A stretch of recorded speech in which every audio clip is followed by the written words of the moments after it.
வணக்கம். சொல்ல துடிக்குது மனசு நிகழ்ச்சிக்கு உங்க எல்லோரையும் அன்போட வரவேற்கிறோம். நம்ம தமிழ் சினிமாவில் பார்த்தீங்கன்னா கதாநாயகனும் கதாநாயகியும் கல்யாணம் பண்ணதுக்கு அப்புறமா 2 பேரும் ஒன்று சேர முடியாத படிக்கு பல தடைகள் ஏற்பட்டுட்டே இருக்கும். இவங்க 2 பேரும் எப்போ ஒன்று சேருவாங்கன்ற எதிர்பார்ப்பு படம் பார்க்குறவங்க மனசுல இருந்துகிட்டே இருக்கும்.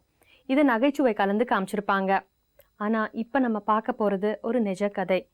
ஜானகிராமன் அவருடைய அக்கா பொண்ணு ரேவதியை ரொம்பவே ஆசைப்பட்டு கல்யாணம் பண்ணிக்கிட்டாரு. கல்யாணம் ஆன முதல் நாள் நைட்டே ரேவதி ஜானகிராமனை பார்த்து எனக்கு உங்களை பிடிக்கலன்னு முகத்துல அடிச்ச மாதிரி சொல்லிட்டாங்க. பல பேர் தங்களுடைய அந்தரங்க விஷயங்களை எங்களோட பகிர்ந்துக்கணும்னு நினைக்கிறத பார்க்கும்போது ரொம்பவே மகிழ்ச்சியா இருக்கு. அந்த நம்பிக்கைக்கு பாத்திரமா இருப்போம்னு நம்புறோம். இன்னைக்கு நிகழ்ச்சிக்கு வந்திருக்கிற ஜானகிராமன் தன்னுடைய ஒரு அந்தரங்கமான விஷயத்த நம்மளோட பகிர்ந்துக்க போறாரு. என்னன்னு கேட்போம். அவங்க சின்னதுலேருந்து என் அக்கா பொண்ணு பெரிய அக்கா ரயில்வேல வேலை செய்கிறாங்க. அவங்க பொண்ணு சின்னதுலேருந்து நியமிச்சு வச்சுருந்தாங்க. எனக்குன்ட்டு நியமிச்சு வீட்டில் விட்டுங்க, இது மாதிரி ஜானகி தான் அப்படின்ட்டு. சரி, அந்த நம்பிக்கை பேரில் நான் என்ன பண்ணேங்க, சரி நானும் ஆசை வச்சுன்னு, சரி இந்த பொண்ணு மேலே தான் ஆசை வச்சுன்னு எல்லாருக்கிட்டையும் சொல்லியிருந்தேன். என்ன ஜானகி இன்னும் வயசாகுது, ஏன் கல்யாணம் பண்ணல அப்படி இப்படின்னு கேட்டாங்க எல்லாருமே. ஏரியாவில் கேபிள் போட்டிருக்க இடத்துல எல்லாருமே. சரி நான் என் அக்கா பொண்ணு கட்டிக்க போகிறேன் அப்படி இப்படின்னு சொல்லிட்டு இது மாதிரி ஆசை இருக்குதுனால சரி ஒரு 4-5 மாதம் முன்னே கூப்பிட்டு கேட்டதுக்கு இது மாதிரி என் அக்கா பையன்லாம் வந்தாங்க. இது மாதிரி நான் அவள் சரியாக பேசுறதில்ல, என்கிட்ட நான் வேறு எங்கன்னா கல்யாணம் பண்ணிக்கிறேன் அப்படின்னு சொன்னதுக்கு என் அக்கா பையன் எல்லாம் இவ ஒத்துக்கலனா தான் நீ வேறு இடத்துல பொண்ணு போகணும் அப்படின்ட்டு சொல்லிட்டு இட்டுன்னு வந்தாங்க வீட்டுக்கு இட்டுன்னு வந்துட்டு அவங்க என்ன பண்ணாங்கோ, என்ன போய் பேசினான்னு தெரியல. அப்புறமேட்டு நான் போய் கூப்பிட்டு கேட்டேன் ரேவதியை, நான் ரேவதி உனக்கு சம்மந்தமான எனக்கு இஷ்டமா அப்படின்னு சொல்லிட்டு, நான் எப்பவுமே ஃபோனில் பேசும்போது கூட என் மம்மிக்கு இஷ்டமா அப்படின்னு தான் அக்காவுக்கு விருப்பம்னா அவங்களுக்கும் விருப்பம் அப்படின்னு தான் சொல்லிட்டு இருந்தேன். சரி இதே ஆசை நான் கொஞ்சம். என்ன வயசு ரேவதிக்கு? ரேவதிக்கு 24 வயசு மேடம். நீங்க கல்யாணம் பண்ணும்போது அப்புறமேட்டு என்ன பண்ணிட்டா, சரி ஃபோன் பண்ணி கேட்கும்போதில் இது மாதிரி தான் சொல்லுவாங்க. சொல்லிட்டு இது மாதிரின்றதுனால சரி நானும் எல்லோரும் ஃப்ரெண்டுங்க எல்லோருக்கும் சொல்லிட்டு இது மாதிரி போனாங்க. சரி அவள் ஒத்துக்கின பிற்பாடு நான் என்ன பண்ணிட்டேங்க, சரின்னு அதுக்கு மேலே வேலையெல்லாம் ஸ்டார்ட் பண்ணுங்க கல்யாண வேலை. சரி இதுமேட்டுக்கு என்ன பண்ணலாம், சரி நம்ம ரெடி பண்ணலாம் அப்படின்ட்டு நிச்சயதார்த்தத்துக்கு முடிவு பண்ணோம். நிச்சயதார்த்தம் வந்தான். சரி எல்லாம் நாட்டமுகர், ஊர் தலைவர், கவுன்சிலருங்க எல்லாம் வந்தாங்க. அப்புறமேட்டு கேட்டதுக்கு எனக்கு விரும்பம் தான் அப்படின்னு சொல்லிட்டு நிச்சயதார்த்தம் முடிஞ்சிட்டு 1 மாதம் கேப் இருந்துச்சு. அந்த கேப்லேயாவது அவள் ஒரு வார்த்தை என்கிட்ட சொல்லியிருந்தான்னு வச்சுக்கோங்க, இது மாதிரி எனக்கு இஷ்டம் இல்லை, இது மாதிரி கட்டாயம் பண்ணி பண்ணாங்க அப்படி இப்படின்ட்டு எதனா ஒன்று சொல்லியிருந்தாலும் கூட நிறுத்திட்டு இருப்போங்க. அது என்ன பண்ணால் கல்யாணம் ஆகிட்டு முதல் இரவு அன்றைக்கி நைட்டு கரெக்டாக சொல்கிற மணி ஒரு 10-11 மணிக்கு இது மாதிரி எனக்கு பிடிக்காத கல்யாணம் பண்ணிட்டாங்க. இது மாதிரி மம்மி என்னை மிரட்டி இது மாதிரி அவனை தான் கட்டிக்கணும் அப்படின்னு சொல்லிட்டு இது மாதிரி பண்ணாங்க அப்படின்ட்டு என்கிட்ட சொன்னான். சொல்லி அழுவோம். சரி எனக்கு என்னாச்சு, பேஜாராகிடுச்சு. எனக்கு பேஜாராகிட்டு அப்புறமேட்டு என்ன பண்ணான், சரி வெளியே போய்ட்டு நான் உட்காந்துட்டேன். அப்புறமேட்டு எல்லாம் வந்தாங்க. கேட்டதுக்கு இது மாதிரி சொன்னான், இது மாதிரி நான் காலையிலே நான் மருந்து குடிச்சிட்டேன், கல்யாண தண்ணி காலையிலே கொஞ்சம் வாமிட் பண்ணோன்னா ஐயரு கேட்டேன், என்ன சார்னா பித்தம் வாந்தி அப்படின்ட்டு. சரி போயிட்டு இவ்வளோ உப்பு தண்ணி குடிச்சிட்டு வந்துட்டுக்கிறேன் மறுபடியும். அப்புறமேட்டு என்ன பண்ணுங்க, சரின்ட்டு தாலி கட்டி எல்லாம் முடிஞ்சிச்சுங்க. அப்புறமேட்டுக்கு நைட்டில் கேட்கும்போது இது மாதிரி சொல்லுவோம், ரொம்ப பிரச்சனை ஆகிடுச்சுங்க நைட்டெல்லாம். வீட்டாண்ட ஒரே சண்டை ஒரே இதுங்க. அவங்க அம்மா அடித்தாங்க. சரி நானும் என்ன பண்ணும் கோவத்தில் நானும் ஒரு 2 அடி அடித்தேங்க. அப்புறமேட்டு ரேவதி வெளியில சொன்னதுக்கு அப்புறமா உங்ககிட்ட சொல்லியிருக்காங்க எனக்கு விருப்பம் இல்லை அப்படின்னு. விருப்பம் முதல் இரவு நீங்க நைட்டு தான் மேடம் சொல்றேன். சரி நீங்க உடனே வெளியில எல்லாத்துக்கிட்டையும் சொல்லிட்டீங்க? எல்லாருக்கிட்டையும் சொல்லிட்டு இது மாதிரி சொல்லிட்டா அப்படின்ட்டு, நான் இது மேலே உள்ளே போக மாட்டேன்னு. அவங்க சின்ன யாரெல்லாம் இருந்தாங்க? யார் கிட்ட சொன்னீங்க நீங்க? அவங்க சின்னம்மா, அவங்க சித்தப்பா பொண்ணு, அவங்களோட சின்னம்மான்னா உங்க தங்கச்சி, உங்க இல்ல அவங்க அப்பாவுக்கு கூட பிறந்த சித்தி அவங்க. அப்புறமேட்டு எங்கள் அக்காங்க 5 பேருங்க. எனக்கு அக்காங்க. அதான் ரேவதிக்கு சித்தா அவங்க 5 பேர் 4 பேர். எங்கள் அக்காங்க தான் பெரியவங்க, ரேவதி அவங்க அம்மா தான் பெரியவங்க. சரி, அது இதுல ஒருத்தர்கிட்ட கூட அவங்க இத்தனை காலத்துல யார்கிட்டயுமே சொன்னதில்ல விருப்பம் இல்லை அப்படின்ட்டு? என்கிட்ட மட்டும் அன்றைக்கி நைட்டு மட்டும் சொல்கிறேன் மேடம், இது மாதிரி எனக்கு விருப்பம் இல்லைன்ட்டு எல்லாருக்கும் தெரியும் அப்படின்ட்டு. இது ஒரு 5 மாதம் 6 மாதம் வேலைக்கு போயிடுறேன் பெங்களூரில். வேலை மேலெலாம் கூட சூப்பர்வைசர்கிட்ட எல்லாருக்கிட்ட சொல்லியிருந்துக்கிறேன், இது மாதிரி எங்கள் மாமா தான் கட்டிக்கு போகிறேன், கேபிள் டிவி போட்டுக்கிறாரு அப்படி இப்படின்ட்டு. சரி நான் எல்லோரும் விசாரிப்பேன். சரி விசாரிச்சு இது மாதிரி சொல்கிறதுனால நான் சந்தேகத்தில் கேட்டேன். நான் அப்பப்போ இது மாதிரி ஏன் அவள் இது மாதிரி என்கிட்ட பேச மாட்டான்னு அவங்க அம்மா அவங்க ஒன்றால் சொல்லுவாங்க, வெக்கப்பட்டுன்னு பேசாதப்பா கல்யாணம் பண்ணுறதுனால அப்படின்ட்டு இவங்க சொன்னாங்க. சரி அப்புறமேட்டு நான் என்ன பண்ணேன், ரொம்ப மன வருத்தம் பட்டு அவன் என்ன பண்ணேன், என்னன்னு சொன்னாங்க? எதனால விருப்பம் இல்லைன்னாங்க? எனக்கு வந்து சொந்தத்தில் அவங்க 3 பேர் 4 பேர் அண்ணன் தம்பிங்கனாங்க. உங்களுக்கு நான் அது மாதிரி நினைக்கல, எப்பவுமே சோசியலாக பழகின்னு இருக்கணும்ன்ட்டு தான் நான் நினச்சிருந்தேன். உனக்கு கல்யாணம் பண்ணணும்னு நான் நினைக்கல அப்படின்னா, நான் அதுக்கு சொன்னேங்க, நீ நிச்சயதார்த்தத்துக்கு முன்னே சொல்லலைன்னா கூட பரவாயில்ல, கட்டாயம் பண்ணி இது பண்ணாங்கன்ட்டு சொல்கிறேன். சரி நிச்சயதார்த்தம் முடிஞ்சிட்டு பாடு 1 மாதம் கேப்பு, மே மாதம் நிச்சயதார்த்தம், ஜூன் மாதம் வந்து கல்யாணம். அந்த 1 மாதத்தில் பெங்களூர்லேயே அந்த ஒரு நாளாவது எனக்கு ஒரு ஃபோன் பண்ணி இது மாதிரி சொல்லிங்கன்னா கல்யாணத்தை நிற்க வச்சுட்ருப்பேன். இவ்வளோ செலவாச்சு, இவ்வளோ செலவு யார் கொடுக்குறது ரேவதின்னு கேட்டேன். மம்மிக்கிட்ட வாங்கிக்கோ அப்படின்றான். அப்புறமேட்டு என்ன பண்ணேன் மேடம், அப்படி ஒரு வாரம் நல்லா தான் இருந்தா, அப்படி பேசின்னு அப்படி கூட படுக்கிறது இல்லைங்க. நான் இது வெளியும் 4 மாதம் மேலே ஆகுங்க. இது வெளியும் ஒரு நாள் கூட என் கூட நைட்டில் தனியாக படுத்துக்கிட்டேங்க. அவள் போய் தனியாக தான் படுத்துட்டுங்க அந்த அம்மா.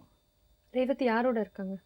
ரேவதி வந்து இப்போ மேடம் எங்கள் அம்மா எங்கள் அண்ணன் எல்லாம் வந்து தனியாக ஒரு வீடு இருக்கு, அதில் இருக்காங்க. நான் எதிர்க்க தனியாக ஒரு நீங்க தனியா இருக்கீங்க, ரேவதியோட இல்ல? எதிர் வீட்லேயே. ஆமாம், தனியாக தான் படுத்துருங்க. சரி, உங்ககிட்ட அந்த மாதிரி எதுவுமே பழகல அப்படின்னு சொல்றீங்க. பழகலன்ட்டு மற்ற விஷயங்கள் எப்படி? சாதாரணமா பேசுறது, சாதாரணமெல்லாம் முதல்லலாம் நல்லா பேசினேன் மேடம். இப்போ வந்து சரியா அந்த கல்யாணம் பண்ண பாருங்க, நிச்சயதார்த்தம் பண்ணுங்களேன், அதுலேருந்து சரியாக பேசுறது கிடையாது. சரி நான் கல்யாணம் பண்ணால் சரியாக போடுவான்னு பார்த்தேங்க, கல்யாணம் பண்ணியும் சரியாக பேசுறதில்ல.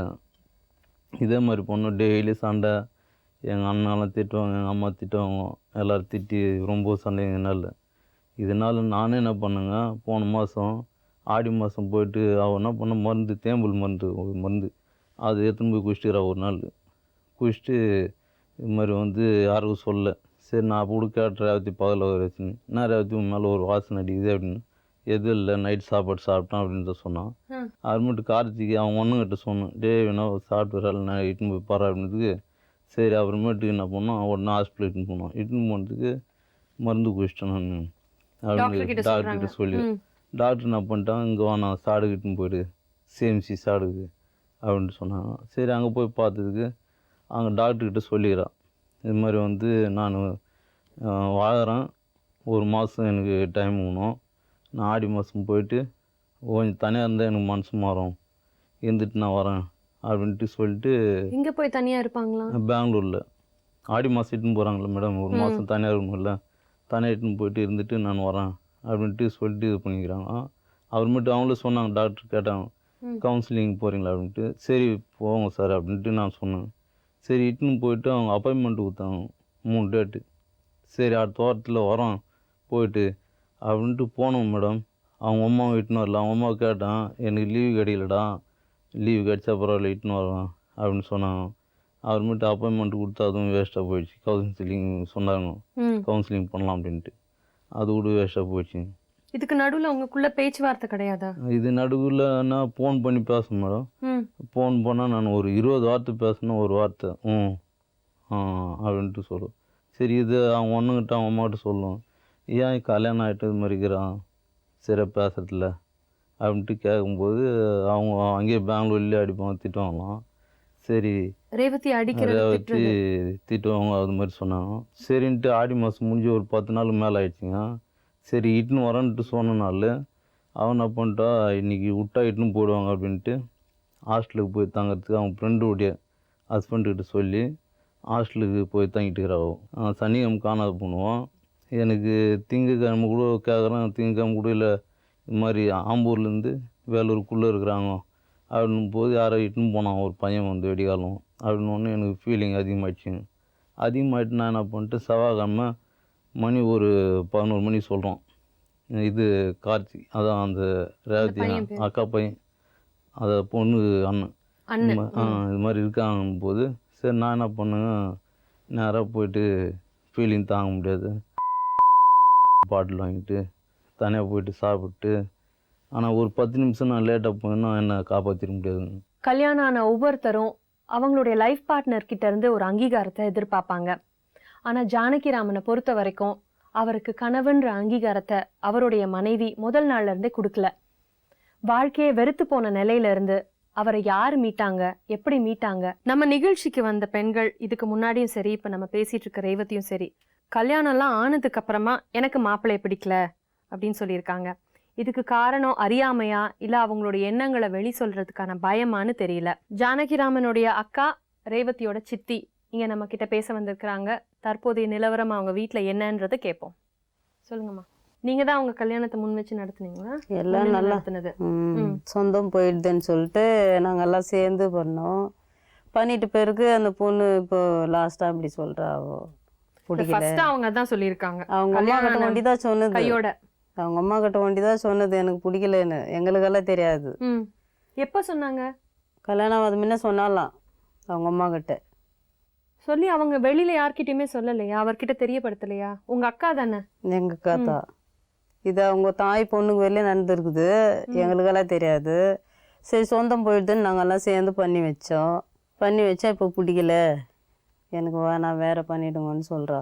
முதல் நாள் நைட் என்ன நடந்தது? நீங்க அங்க இருந்திருப்பீங்க இல்லையா? எல்லாம் தான். என்ன ஆச்சு? அதாவது எனக்கு விருப்பம் இல்லாத மாதிரி பண்றா. அவளுக்கு பிடிக்கல அப்படின்னு சொல்லிட்டு இன்னும் கூட அப்படியே தான் இருக்கிறா.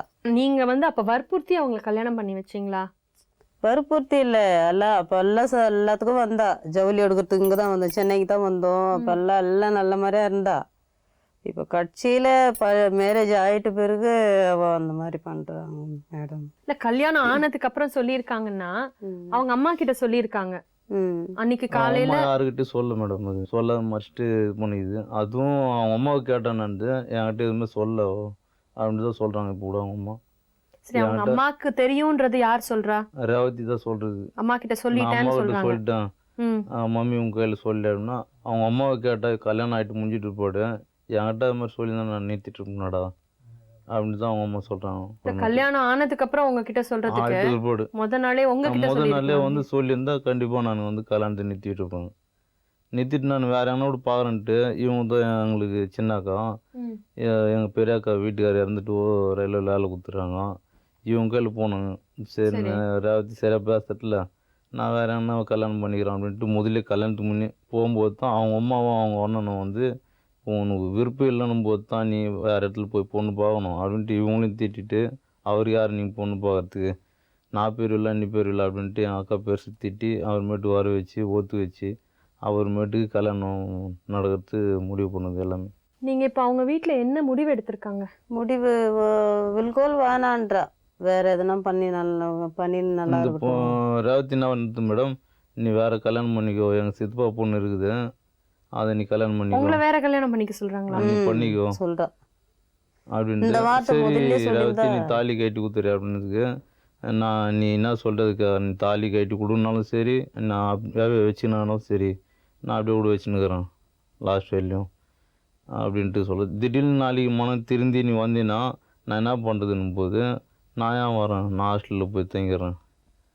இல்ல நீங்க கட்டின தாலியோட அவங்க ஹாஸ்டல்ல போய் தங்கிக்கிறாங்களா? போய் தங்கிக்கிறேன். இல்ல அவங்க என்ன முடிவு எடுப்பாங்களா கடைசி வரைக்கும்? அப்படின்னா என்ன அர்த்தம்? நான் கடைசி வரையில இப்படி இருக்கிறேன். நான் எனக்கு எதுவுமே வேணாம், கல்யாணம் இல்லைனாலும் எதுவுமே வேணாம், எனக்கு அந்த இதுவே பிடிக்கல எனக்கு அப்படின்ட்டு சொல்றாங்க. உங்க எல்லாத்துக்கிட்டையுமே அப்படிதான் எல்லார்கிட்டயும் அப்படிதான் சொல்றேன். நீங்க என்ன எல்லாருக்கும் என்ன ஆசைனா மேடம், இது மாதிரி ரேவதி ஜானி கூட சேர்ந்து வாழணும் தம்பி கூட அப்படின்ட்டு தான் அக்கா அவங்களுக்கும் எங்கள் அம்மாவுக்கு. அதாவது அந்த ரேவதி அவங்க சித்தப்பா சித்தி எல்லாருக்குமே உங்க கூட தான் இருக்கணும் அப்படின்ட்டு எல்லாரும் அட்வைஸ் பண்ணிட்டு போகிறாங்க. சொல்லிட்டு போகும்போது மட்டும் சரி தலையாட்டின்னு சரி படுகிறேன் நான் போகிறேன் அப்படின்னு சொல்லிவிட்டு நான் கூடும்போது வரதில்லைங்க. வந்தாக்கா அது மாதிரி நான் வரமாட்டேன் அப்படின்ட்டு அடம் பிடிக்கிறது அது மாதிரிலாம் பண்ணுறதுங்க. அதையும் மாரி எதுவுமே ஆகலை. இது வரையும் 4 மாதம் மேலே ஆகுதுங்க. இது வரையும் ஒரு நாள் கூட என் ரூமில் தனியாக பார்த்து கிடையாது. நீங்கள் என்ன முடிவு எடுத்திருக்கீங்க?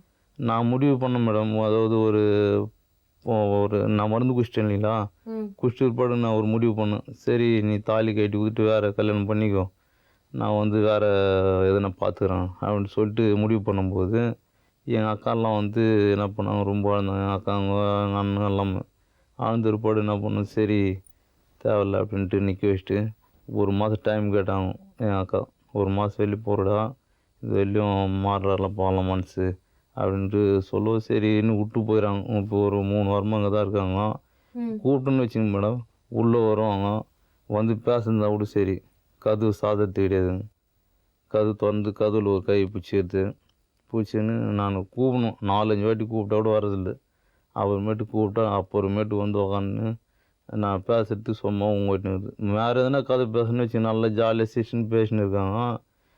என்னுடைய கதையை பேசணுன்னா பேசுறதே கிடையாது. வேறு எதனா அவங்க எப்படி இவங்க எப்படின்னு கேட்டோன்னு வச்சுக்கோங்க, அதுக்கெல்லாம் நல்லா சிரிச்சுன்னு பேசின்னு இப்படி எப்படின்னு இருக்கிறாங்க. என் கதை உன் கதை நீ பேசணும்னு வச்சுக்கோங்க, இந்த கதை பேசணும் ஸ்டாப் ஆகிட்டு அப்படியே பேச்சே வரதில்லை, வெளியே எதுவுமே பேசுறதே கிடையாது. ஸோ உங்களுடைய பிரச்சனைக்கு வந்து அவங்க ரேவதி என்னதான் முடிவு சொல்றாங்க? அவங்க லாஸ்ட்டு முடிவு என்னன்றாங்கன்னா, இந்த மாதிரி நீ வேறு கல்யாணம் பண்ணிக்கோ, ஏன் நீ லைஃப் வேஸ்ட் பண்ணுற அப்படின்னு சொல்லி நான் நம்ம சொன்னேன். மேடம் எல்லாம் இருக்கும்போது எனக்கு சின்னதுலேருந்து நியமிச்சு வச்சுருந்தாங்க ஒன்று தான். சரி நான் வந்து ஒன்று தான் ஆசைப்பட்டுக்கிறேன். நான் அக்கா பொண்ணு முடிவு பண்ணாங்க, இந்த மாதிரி உன் மேலே தான் எனக்கு ஆசை, நீ கல்யாணம் ஆகலைன்னா கூட சரி நான் கல்யாணம் லாஸ்ட் வரையிலும் கூட பண்ணாத கூட இருக்கிறேன், நீ பெங்களூரில் கூட போயிருக்கிறதுனா இரு அப்படின்ட்டு தான் சொன்னேன் மேடம் நான். சரி, ரேவதியை கூப்பிட்டு வச்சு பேசுவோம். சரி மேடம். நீங்க இவங்க என்ன முடிவை எடுக்கணும்னு நீங்க நினைக்கிறீங்க? இவங்க நல்லா 2 பேரும் நல்லா ஒற்றுமையாக இருக்கணும்னு நாங்கள் முடிவு பண்ணுறோம். அந்த அவங்க முடிவுக்கு ஒத்துக்க மாட்டேங்கிறாங்க இல்லையா, ரேவதி வேணாம் அப்படின்றாங்க. அப்ப நீங்க என்ன நினைக்கிறீங்க? என்ன நினைக்கிறது ஒன்றும் எங்களுக்கே புரியல, குழப்பமா இருக்குது. 2ம் சொந்தம், யாருக்குன்னு நம்ம பேச முடியும்? சொந்தம் விட்டு போயிடக்கூடாதுன்ற ஒரே காரணத்துக்காக பல கல்யாணங்கள் நிச்சயிக்கப்படுது. மாப்பிள்ளையை பிடிச்சிருக்கான்னு பெற்றோர்கள் பெண் கிட்ட கேட்கறது கிடையாது. இந்த சூழ்நிலை தான் ரேவதிக்கும் ஏற்பட்டிருக்குன்னு நினைக்கிறோம். அது உண்மையான ரேவதியே கேட்போம். சொல்லுங்க ரேவதி. எங்கள் வீட்டில் அப்படி தான், சொந்தம் விட்டு போயிடக்கூடாதுன்னு தான் கட்டினாங்க. உங்களுடைய தாய் மாமனுக்கு என்ன ஆச்சு? நான் ஃபர்ஸ்ட்லேருந்து அவர்கிட்ட பேசுறது இல்லை, சின்ன அப்பத்துலேருந்து. நான் பிடிக்கல வேண்டான்னு எங்கள் வீட்டில் சொன்னேன் அம்மா கிட்ட. அம்மா என்னன்னாங்கோ, அவனை தான் கட்டணும், இல்லைன்னா நான் செத்துடுவேன். ஏன் பிடிக்கலன்னு சொன்னீங்க? சின்ன வயசுல இருந்து உனக்கு அவருக்கு நீ அப்படின்னு சொல்லி வளர்த்தாங்க அப்படின்னாரு. அப்படின்னு சொல்லி தான் வளர்த்தாங்க. ஆனால் எனக்கு பிடிக்கல. சின்னதுலேருந்து அந்த மாதிரி கேட்டதுலேருந்து நான் அவர்கிட்ட பேசுனதில்லை.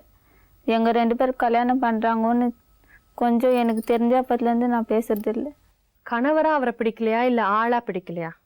அப்படி பிடிக்குது, ஆனால் கல்யாணம் பண்ணிக்க தான் பிடிக்கல. கணவரா அவரை ஏற்றுக்க முடியல. சரி, என்ன காரணம்? ஆயிடுச்சு 10 வருஷத்துக்கு மேலே ஆயிடுச்சு நாங்கள் 2 பேரும் பேசி. சகஜமா பேசி பழகல? பேசுறதில்லை. மற்ற மாமாவோடலாம் பேசுற மாதிரி இவரோட பேச மாட்டீங்களா? மற்ற மாமா கிட்டலாம் நல்லா பேசுவேன், இவர்கிட்ட மட்டும் பேச மாட்டேன். இந்த காரணத்தினால வந்து அவங்களுக்கு ஒரு தயக்கம் இருந்ததா? வேண்டாம் கல்யாணம் வேணாம், அவர் சொந்தத்தில் வேணாம் அப்படின்னு தான் சொன்னேன் நான். சரி, வேற யாருன்னா பண்ணுங்க, பண்ணிக்கிறேன், சொந்தத்தில். உங்க அம்மா கிட்ட நீங்க சொன்னீங்களா? அம்மா என்ன சொன்னாங்க அதுக்கு? அம்மா சொந்தம் விட்டு போயிடக்கூடாது, எங்கள் அப்பா செத்துட்டாரு, அவர் சொன்னாராம் உங்கள் தம்பிக்கு தான் கொடுக்கணும் அப்படின்ட்டு. அதனால அவர் சொன்னாருன்ட்டு சொல்லிட்டு செத்துட்டாருன்னுட்டு அவருக்கு பண்ணி வச்சுட்டாங்க. சரி, இது வந்து நீங்க உங்க மாமாவை கல்யாணம் பண்ணிக்கிறதுக்கு முன்னாடி அவர்கிட்ட தெரியப்படுத்திருக்கலாம்ல? அவருக்கு தெரியாது. ஆனால் எல்லாரும் ஒன்றா வந்து கேட்கவும் எனக்கு பயம் வந்துச்சு. எல்லாரும் அவங்க ஃபேமிலியில் எவ்வளோ பேர் இருக்கிறாங்களோ அவங்க எல்லாரும் வந்து கேட்டாங்க. என்னன்னு கேட்டாங்க? அவனை தான் கட்டணும், அவனை கட்டினா தான் சொன்னாங்க உங்களுக்கு உறவு இருக்கும், இல்லைன்னா இருக்காது. மிரட்டினாங்களா? மெரிட்டில் கட்டணும், கம்பல் பண்ணி கட்டணும், அவனை தான் கட்டணும். உங்களுக்கு நீங்க வந்து வேற இல்லை எனக்கு வேற மாப்பிள்ளைய பாருங்க அப்படின்னு நீங்க சொன்னதுக்கு அவங்க அந்த ஆப்ஷன்லாம் கொடுக்கல. வேற யாரையும் கட்டக்கூடாது, இவனை தான் கட்டணும். சரி, நீங்க இவர்கிட்ட தனிப்பட்ட முறையில சொன்னீங்களா? இவர்கிட்ட நான் பயம், இவர்கிட்ட நான் சின்னதுலேருந்து பேசுறது இல்லை. பயம்னா ஏன் பயம்? மாமா தானே? மாமா தான், ஆனால் எல்லாரும் மாதிரி இவர் ரொம்ப கோவப்படுவார் அப்படின்ட்டு இவர்கிட்ட நான் ஃபஸ்ட்லேருந்து பேசுறது இல்லை. முரட்டு குணம் நிறைய இவருக்கா? அதனால ஃபஸ்ட்லேருந்தே இவரை பார்த்தா பயம். ஸ்கூலுக்கு எங்கள் வீட்டில் இருந்தார் கொஞ்ச நேரம் பெங்களூரில். சின்னப்போ நாங்கள் படிக்கல அப்படின்ட்டுலாம் அடிக்குவார் ரொம்ப. உங்களெல்லாம் அடிப்பார் சின்ன வயசுல? அதனால அவர் மேலே ஒரு பயம் இருந்துச்சு. அதனால நான் எதுவுமே பேச மாட்டேன் இவர்கிட்ட மட்டும்.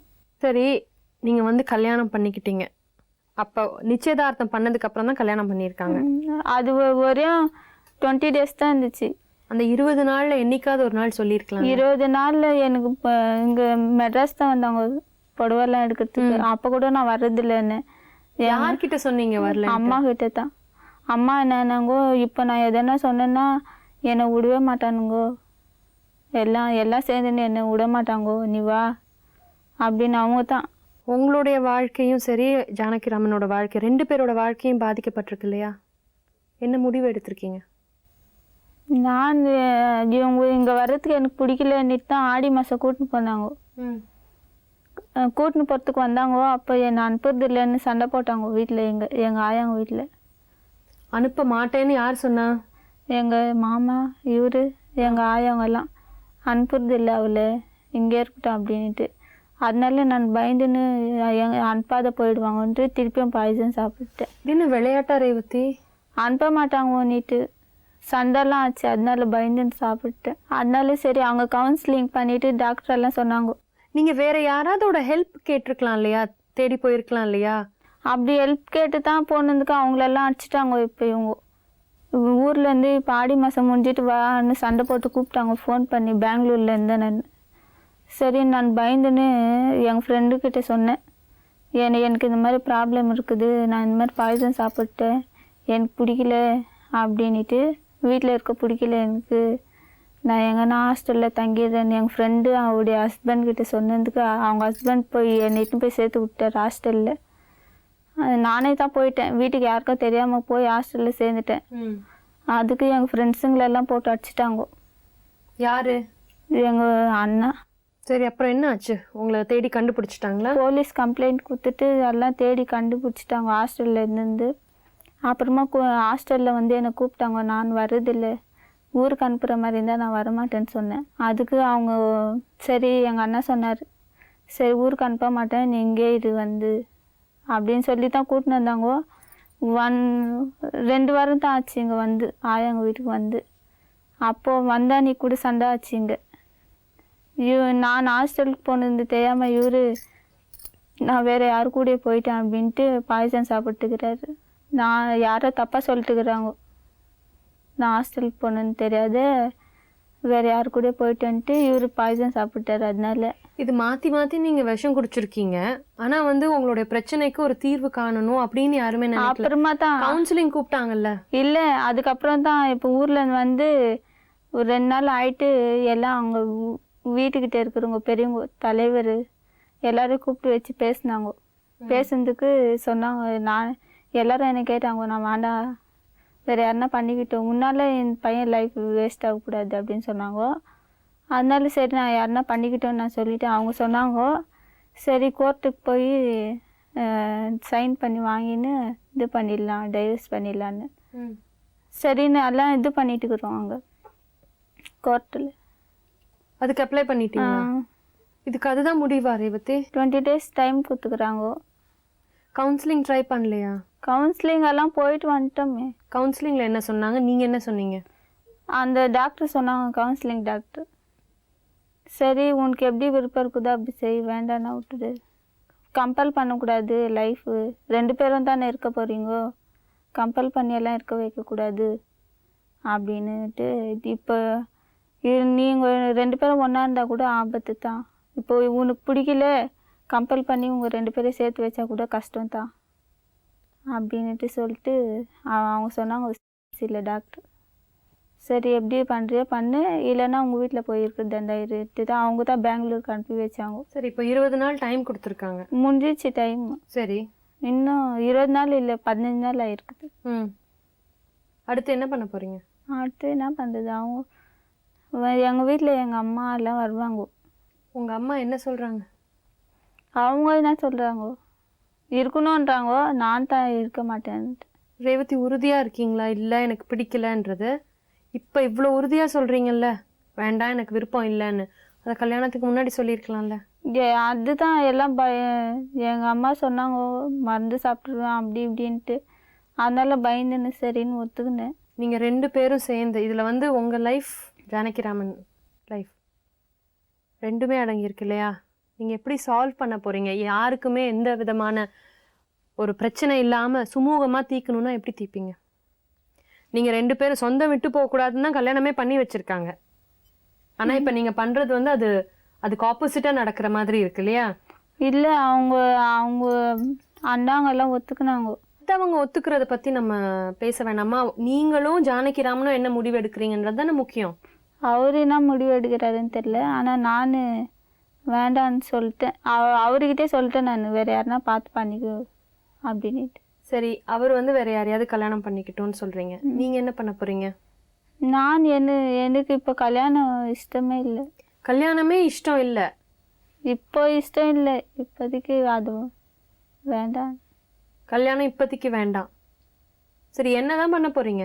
எங்கன்னா வேலைக்கு எங்கன்னா போய் எதுனா வேலை செய்ய போறீங்க. உங்க அம்மா என்ன சொல்றாங்க அதுக்கு? அவங்க ஒன்றும் சொல்லலை. உனக்கு எப்படி இதுவாகுதோ அப்போ அந்த மாதிரி. இப்போ இஷ்டம் அப்படின்றாங்களா? ஏன்னா இப்போ கல்யாணம் ஆனதுலேருந்து வெறும் சண்டை தான், யாருக்கும் நிம்மதி இல்லை. அதனால என்ன அவங்களும் அன்றைக்கி வந்து எல்லாம் பேசிட்டு இது சொல்லிட்டாங்க, உனக்கு எப்படி இதுவாக இருக்குதோ அப்படி பாரு, நாங்கள் சொல்ல வேண்டிய புத்தியெல்லாம் சொல்லிட்டோம், இதுக்கு மேலே உங்கள் இஷ்டம். சரி, உங்க மாமா வந்து கொஞ்சம் முரட்டுத்தனமா இருப்பாரு சின்ன வயசுல இருந்தே, அதனால எனக்கு பயம், அந்த ஒரு காரணத்தினால தான் அப்படின்னா நீங்க அவர்கிட்ட அதை சொல்லலாம் இல்லையா? நீங்க வேற மாதிரி நடந்துக்கோங்க அப்படின்னு சொன்னா மாறலாம் இல்லையா? நீங்க 2 பேரும் ஒண்ணா சேர்ந்து வாழலாம் இல்லையா? உங்க விருப்பத்துக்கு ஏத்த மாதிரி அவரை நீங்க மாத்தலாம் இல்லையா? அவருக்கும் சின்ன வயசுல இருந்து ரேவதி தான் உன் வைஃப் அப்படின்னு சொல்லி வளர்த்துருக்காங்க இல்லையா? 2 பேருக்கும் இஷ்டம் இருந்தால் தானே பண்ண முடியும், இருக்க முடியும். ஒருத்தருக்கு இஷ்டம் இருந்து இன்னொருத்தருக்கு இஷ்டம் இல்லைன்னா. ஆமா ரேவதி, அவருக்கு உங்க மேல ரொம்ப இஷ்டம் இருக்கு.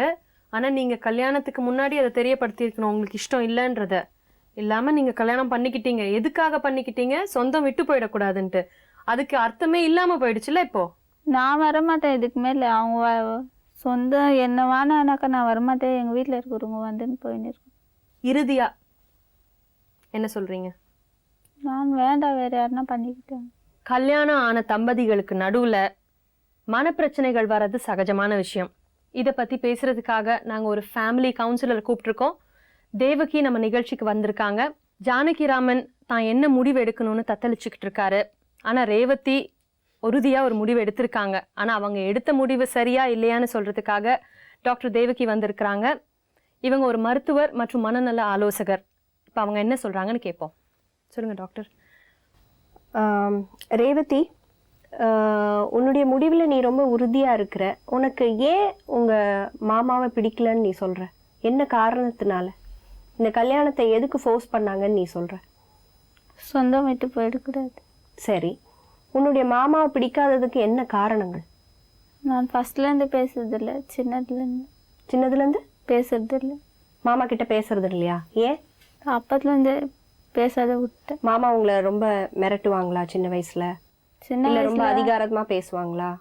இல்ல அவருடைய செய்கைகள் ஏதாவது உங்களுக்கு பிடிக்காதது இருக்கா? அப்படியெல்லாம் இல்லை. சின்ன வயசுல ஸ்கூலுக்கு போகலன்னு ஸ்கூலுக்கு போகலன்னு அடிப்பாங்களா? நீங்க வந்து ரேவதியை விரும்பி தானே கல்யாணம் பண்ணியிருக்கீங்க? விரும்பி தான் மேடம் பண்ணுவாங்க. சரி, ரேவதியை கல்யாணம் பண்றதுக்கு முன்னாடி அவங்க உங்களை விரும்புறாங்களா இல்லையான்னு நீங்க தெரிஞ்சுக்கிட்டீங்களா? அது நிச்சயதார்த்தத்துக்கு முன்னே கேட்டேன் மேடம். சரி, கேட்டதுக்கு அவங்க அம்மா அவங்க அண்ணன் வந்து ஐயோ விருப்பத்தை அது என்ன சொல்லிக்கிறாங்கன்னு தெரியல, ரூமில் சொன்னது. அது மட்டும் நான் வந்து கேட்கும்போது என்ன ரேவதி சம்மந்தமானு கேட்கும்போது எனக்கு இஷ்டம்தான், அவங்களுக்கு இஷ்டம்னா எனக்கு இஷ்டம்தான் அப்படின்னு சொல்லிட்டு அதுக்கு மேலே என்ன பண்ணேன், ஒப்பதாம் நிச்சயதார்த்து ஆரம்பிச்சுங்க. நிச்சயதார்த்தம் முடிச்சுங்க. அதோட ஜூன் மாதம் தான் கல்யாணம் ஆனது. சரி, அந்த 1 மாதத்துல முதல் இரவு அன்றைக்கி நைட்டு நான் கேட்டேன், சரி ரேவதி 1 மாதம் கேப்பு, அந்த 1 மாதத்துக்குள்ளே என்கிட்ட ஒரு ஃபோன் பண்ணியா சொல்லலாம்ல, என்கிட்ட நீ விருப்பம்னு சொல்லுவதான் நான் ஒப்பதாமத்துக்கு ஒப்பிச்சேன். அதெல்லாம் முடிவு பண்ணது. கல்யாணத்துக்குள்ளே நீ ஒரு வார்த்தை சொல்லிங்கன்னா 1 வருஷம் தள்ளி வச்சுருப்போம், அதுக்குள்ளே காலகட்டம் எதனா மாறி இருக்கும் அப்படின்னு சொல்லும்போது அது முதல் இரவு அன்றைக்கி நைட்டு தான் சொல்லுது, இது மாதிரி மம்மி தான் என்னை மிரட்டி ஒத்து வச்சாங்க அப்படின்ட்டு. உங்களுக்கு சின்ன வயசுல இருந்தே ரேவதியை ரொம்ப பிடிக்கும்? ஆமாம், அதாவது நேமிச்சதுலேருந்து மேடம் எனக்குன்ட்டு ரேவதி தான். உங்களுடைய மனைவியா ரேவதியை தான் நீங்க மனசுல நினைச்சிட்டு இருந்திருக்கீங்க? நான் வந்து என்ன பண்ணிட்டேன் எல்லாருக்கும் சொல்லிட்டு கல்யாணமும் முடிஞ்சிச்சுங்க. இப்போ என்னன்னு கேட்டா நீ வேற யாருன்னா கல்யாணம். சரி, ரேவதி உங்ககிட்ட நெருங்காததுக்கு நீங்க ஏதாவது காரணங்கள், ஏதாவது உங்களுக்கு ஏதாவது தோணுதா மனசுல? எனக்கு எதுவும் தோணல மேடம். அது கூப்பிட்டு பேசினா கூட பேசல. கல்யாணம் ஆகிட்டு 4 மாதம் மேலே ஆகுங்க. கூப்பிட்டா கூட வரதில்லை. அதாவது நான் ஒரு 20 வார்த்தை பேசணும்னா ஒரு வாட்டி அப்படின்னு. ரேவதியோட குணமே அப்படித்தானா சின்ன வயசுல இருந்து? இல்ல உங்ககிட்ட மட்டும்தான் பேச மேடம், எல்லார்கிட்டையும் நல்லா தான் பேசுது. சரி ரேவதி, இப்போ உங்க மாமா வந்து உன் மேல உயிரே வச்சிருக்கேன்னு சொல்றாரு. உனக்கும் உங்க மாமா மேல கண்டிப்பா அன்பு இருக்கலாம், ஏன்னா அவர் உங்களுடைய மாமா சொந்தமா இருக்கிறதுனால. பட் பிடிக்காததுக்கு ஒரு வலுவான காரணங்கள் இருக்கும் இல்ல, அந்த காரணத்தை சொன்னாதானே நாங்களும் உனக்கு ஹெல்ப் பண்ண முடியும். நான் சொந்தத்தில் பண்ணிக்கிறது இல்லைன்னு ஃபஸ்ட்டே சொல்லிட்டேன். சரி, அப்ப மாமா வந்து உங்களை அந்த நிச்சயதார்த்தத்துல இடைப்பட்ட ஒரு மாச கேப் இருக்கும்போது இதையே நீ உங்க அப்பா அம்மா கிட்ட சொல்லல? அவங்க தான் அம்மா தான் சொன்னாங்க, நான் சொல்லிட்டேன். கேட்கும் போது அவங்க சொன்னாங்க, நான் சொந்தம் விட்டு போயிடக்கூடாது, இவ்வளோ நாளாக சொல்லிட்டேன், இதுக்கு மேலே நான் ஆவறதில்லைன்னு சொன்னேன், என்கிட்ட எல்லாம் சண்டைக்கு வந்துடுவாங்க. சரி, நீ ஒரு தற்கொலை முயற்சி எல்லாம் எடுத்திருக்கேன். டாக்டர் ஆக்சுவலா அவங்க அம்மாவும் அந்த முயற்சி பண்ணிருக்காங்க, முயற்சி பண்ணுவேன் அப்படின்னு இருக்காங்க. நீ கல்யாணம் பண்ணிக்கலன்னா நான் வந்து செத்துருவேன். சோ ஒரு எமோஷனல் த்ரெட்டனிங்ல இந்த கல்யாணம் நடந்திருக்கு. ஓகே, அதுக்கு நான் கேட்டேன், மேடம் உங்க அம்மாவை தான் நீ பார்த்த, ஒரு தாய் மாமன் நானு, நீ என்ன பாத்தியா, என்கிட்ட ஒரு வார்த்தை சொல்லி இவ்வளவு செலவாயிருக்குமா அப்படின்ட்டு அது மாதிரி கேட்டேங்க. அதுக்கு நான் மம்மி தான் அது மாதிரி சொல்லுவானான்னு சொல்லி, அதாவது மம்மி தான் சொல்லிச்சு இது மாதிரி. உங்களுக்கும் ரேவதிக்கும் எவ்வளவு வயது வித்தியாசம் இருக்கும்? என்ன மேடம், ஒரு 7 வயசு வித்தியாசம் தான். Okay, right. ரேவதி, இங்க பாரு, நீ நடுவுல வந்து ஒரு 2-3 வாட்டி தற்கொலை முயற்சி பண்ணேன்னு தெரிய வருது. மேரேஜ் அன்னைக்கு. ஆமா, எதுக்காக அந்த முயற்சி எடுத்த? அந்த தற்கொலை பண்ற அளவுக்கு உனக்கு என்ன கெடுதல் நினைச்சதுன்னு? கல்யாணம் வேண்டாம் அப்படின்னு சொல்லி, பிடிக்கலன்னு சொல்லி எங்க வீட்டுல எங்க அம்மாங்க கல்யாணம் பண்ண அவனை தான் பண்ணணும், இல்லைன்னா செத்துரு அப்படின்னு சொன்னாங்க. அதனால தான் சாப்பிட்டு. இப்போ உங்க வீட்டுல இந்த கல்யாணத்தை ஃபோர்ஸ் பண்ணி தான் பண்ணியிருக்கிறாங்க. பட் ஆனா உன் மாமா வந்து உன் மேல ரொம்ப பாசமா தான் இருக்காரு. அதாவது ஒரு கல்யாணம்னு எடுத்துக்கிட்டேனாமா 3 விஷயங்கள் பார்க்கணும் அந்த கல்யாணத்துல. ஒன்று வந்து லவ்னா அன்பு, இன்டிமசினா அந்யோன்யம், கணவன் மனைவி எவ்வளவு அந்யோன்யமா இருக்காங்கங்கிறது தான். 3வது அஃபெக்ஷன்ங்கிறது வந்து நம்ம மேல இருக்கிற ஒரு அக்கறை. ஸோ உங்கள் தாய்மாமன் வந்து இது வரைக்குமே நீ இவ்வளவு வெறுத்தும் அவர் கூட நான் வாழ மாட்டேன், நீ தற்கொலை முயற்சி அளவுக்கு போனதுக்கு அப்புறமும் உன் தாய்மாமன் உன்னோட வாழணும்னு ஆசைப்படுறாருன்னா இந்த 3 குணங்களும் அவர்கிட்ட இருக்கிறதுன்னு தான் அர்த்தம். இந்த 3 குணம் உனக்கு வராதுன்றது இல்லை, உனக்கும் அந்த குணங்கள் வரலாம். ஆனால் நீ அவர் கூட வாழாமையே எனக்கு அவரை பிடிக்கலன்னு எந்த முடிவில் நீ சொல்கிற? நீ அவர் கூட நீ வாழ்ந்து கூட பார்க்கலையே. நான் சின்ன வயசுலன்னு பார்த்தேன். சின்ன வயசுல வந்து நீ உன் தாய் மாமனை பார்க்கறது ஒரு மாமாவா பார்க்குற, ஒரு ஆளா பார்க்குற. பட் ஒரு கணவர்னு வரும்போது அந்த குணாதிசயங்கள் மாறலாம். நீ சின்ன வயசுல பார்த்த தாய் மாமன் வந்து நீ அப்போ குழந்தையா இருந்திருப்ப, உன்னை ஒரு கட்டுப்பாடா நல்ல பிள்ளையா வளர்க்கணும்னு சில கண்டிப்புகள் அவர் பண்ணியிருக்கலாம். பட் அதே கண்டிப்பை நீ மனைவி ஆயினப்புறம் உன் மேல அவர் அதை செலுத்துவார்னு நீ எப்படி நம்பிக்கைக்கு வந்த? அந்த நம்பிக்கைக்கு அதே மாதிரிதான் இருப்பாருன்னு எந்த முடிவுல நீ சொல்ற? கல்யாணம் ஆனதுலேருந்து சண்டை தான். கல்யாணம் ஆனதுலேருந்து நீங்க உங்க ரேவதியை தான் மிரட்டுறீங்க காரணத்தினால சண்டை தான்னா அவங்க இந்த மாதிரி ஒரு விஷயத்தை போட்டு உடைச்சிருக்காங்க. ஆமா, அதனால இப்போ உங்க மாமா கல்யாணத்துக்கு அப்புறமும் உன்னை மிரட்டிட்டு இருந்தாரா? அந்த மாதிரி அதிகாரம் செலுத்தினாரா? நீங்க அந்த மாதிரி நடந்துக்கிட்டீங்களா? அது மாதிரினாக்கா கல்யாணம் பண்ற வெளியும் பண்ணல மேடம். முதல்ல அன்னைக்கு நைட்டு உண்மை சொன்னதுனால அன்னைக்கு என்ன பண்ணாங்க, அவங்க அம்மா அவங்க தம்பி அவங்க அண்ணா எல்லாமே அடிச்சாங்க. நானும் என்ன பண்ணிட்டேன், கோவத்தில் நானும் வந்து ஒரு 2 அடி அடிச்சேன். ஏன்னாக்கா எனக்கு ஏன் அந்த உண்மை சொல்ல முதல் இரவுங்கிறது ஒரு பெண்ணுக்கும் ஒரு ஆணுக்கும் வந்து அந்த ஒரு சந்திப்புல எவ்வளவோ கனவுகள் இருக்கலாம். அந்த முதல் கனவையே நீங்க ஷேட்டர் பண்ணிட்டீங்க. அதுக்கு காரணம், அதாவது எப்பவுமே ஒரு பிஹேவியர், நம்ம ஒரு விஷயம் நம்ம இந்த மாதிரி நடந்துக்கிறோம்னா அந்த நடந்துக்கிறதுக்கான ஒரு தூண்டுதல் இருக்கும். ஸோ அந்த பொண்ணு வந்து அந்த மாதிரி உங்களை வெறுத்து பேசின அந்த தூண்டுதல்தால தான் நீங்க அடிச்சிருக்கிறீங்க. அதை வந்து இப்ப அது தவறா இல்ல அது ரைட்டாங்கிற வாதத்துக்கே நம்ம இப்ப வர வேண்டாம்.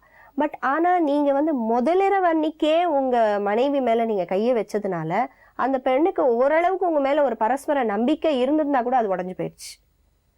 அது நீங்க எவ்வளோ நீங்க வந்து அதை நான் இல்லம்மா சாரி அப்படின்னு நீங்க இது பண்ணாலும் அந்த ஒரு காயம், ஏன்னா அந்த பெண்ணுக்கு வந்து 24 வயது தான் இருக்கு. அந்த 24 வயசுக்குள்ளேயே ஒரு மன வளர்ச்சி தான், அந்த இன்னும் ஒரு குழந்தைத்தனமா தான் இருக்கிறாங்க.